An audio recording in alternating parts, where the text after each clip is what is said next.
Mike, let's start with you because the Vols come in as a 13-point favorite, but at the same time, certainly a disappointing run for the Vols and some bad breaks during this stretch. They got healthy against Tennessee Tech, as expected, 55-0. They faced the 84th total defense in the nation, giving up 426 yards per game. But Kentucky still with a bit of a fighting chance in the Eastern Division.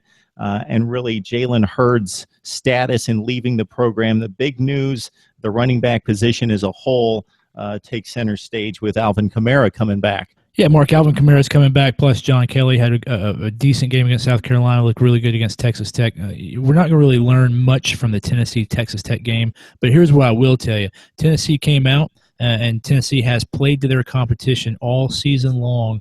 You look back at Appalachian State, the win against Ohio wasn't convincing. Ohio wasn't convincing. Tennessee came out against Tennessee Tech, which is an average FCS team, but they did everything you expected them to do. They scored 2 touchdowns in the first 5 plays, scored in their first 3 scoring drives. They took care of business, and they executed really well. So not going to learn much from the Tennessee Tech game, but they did bounce back after a very tumultuous 2 weeks. The South Carolina loss, the bye week after the drubbing to Alabama. So 3 really tough weeks for the program, but they look good against Tennessee Tech. Not too worried about the running back position. Like I said, John Kelly has looked good. He has speed and size. Alvin Kamara will be back from injury. I think what you're going to really look for is on the defensive side. Both defensive tackles, Khalil McKenzie and Shai Total, injured in the last 3 weeks. Those 3 weeks between Alabama and South Carolina. A couple guys have looked good down there. Kentucky has been able to run the ball. Steven Johnson's got 2 games with over 50 yards rushing at the quarterback position, one of those against a very good Vanderbilt defense. So I look for them to try to get Steven Johnson involved in the rushing attack. And they got Boone Williams and Benny Snell. Benny Snell actually had 114 yards against Georgia, a pretty decent defense there. So I think Kentucky's going to focus on the run game. I think that's where Tennessee might be vulnerable, especially depth-wise at that defensive tackle position. We'll see about that. Of course, we're getting a little bit healthier. Cam Sutton's going to be back on the defense, Alvin Kamara on the offense, but we lost Evan Berry, or Tennessee lost Evan Berry last week at the safety position. And, of course, Jalen Reeves-Maybin is out for the season. Darren Kirkland Jr. has looked good since he's been back, but that linebacker position is still a little bit question mark on depth there. So I think when you look at it, Kentucky's going to focus their run game. The big matchup is going to be Kentucky's rushing offense versus Tennessee's defense. And can Tennessee can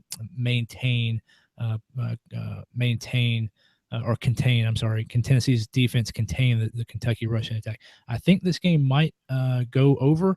I think the offenses will be able to move the ball. I expect Tennessee to win. Probably two touchdowns I think is good, just like the spread says.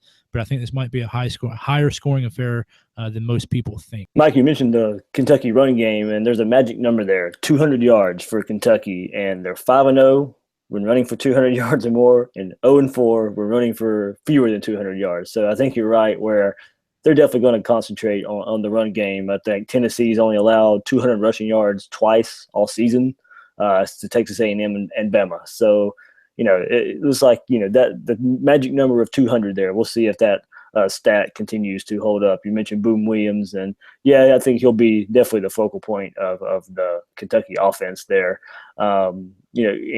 I think I want to see how Kentucky responds to last week against Georgia.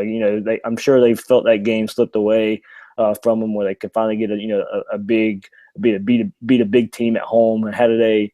It was a close down to the wire game. One that for getting bowl eligible that they could have really used. And of course they got Austin Peay coming up next week. So if they don't get it done in Knoxville, they have that. But I'm ready to kind of see how they bounce back from that Georgia game. And as far as Tennessee, it's a noon game at home. So do they come out firing? Of course, you mentioned that's kind of played down to the competition, and can this be a time to where they finally maybe play up to their talent and once they got Kamara back now and see, get him going. And that's kind of how I see it going. I think Kamara and Kelly together just kind of maybe keeps this game out of reach for Kentucky as long as this game keeps going.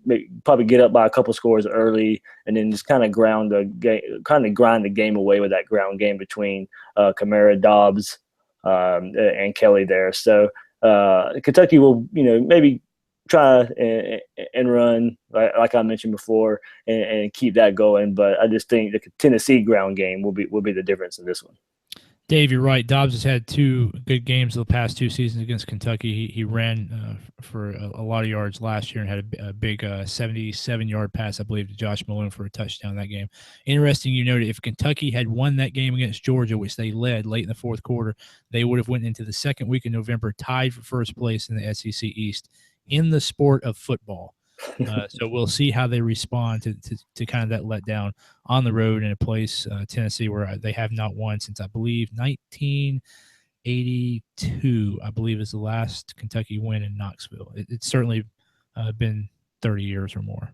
In Tennessee, bowl eligible for a third consecutive year kind of takes shape in regards to the schedule being what it is. So they get Florida, they get Georgia early in the Eastern Division schedule. They get Alabama, of course, the customary October game. So it's backloaded in regards to ease and cruising to a bowl game and hopefully for them a division championship. But at 2-3, not looking good record-wise, but you got to understand the schedule, and it softens up considerably here.